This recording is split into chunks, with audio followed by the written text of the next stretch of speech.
نظر ڈالیں گے موسم کی صورتحال پر۔ اسلام آباد میں محکمہ موسمیات نے آئندہ 12 گھنٹوں کے دوران ملک کے بیشتر میدانی علاقوں میں موسم گرم اور شدید حبس برقرار رہنے کی پیشن گوئی کی ہے، تاہم شمال مشرقی پنجاب، خطہ پٹوخار، اسلام آباد، بلائی خیبر پختونخوا، کشمیر اور ملحقہ پہاڑی علاقوں میں چند مقامات پر تیز ہواؤں اور گرج چمک کے ساتھ بارش متوقع ہے۔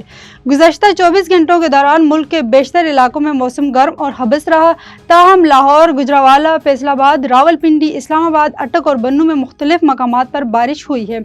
لاہور کے پانی والا تالاب میں سب سے زیادہ 88 ملی لیٹر بارش ریکارڈ کی گئی ہے۔ محکمہ موسمیات کے مطابق نوکنڈی اور دلبدین میں زیادہ سے زیادہ درجہ حرارت 44 ڈگری سینٹی گریڈ ریکارڈ کیا گیا ہے۔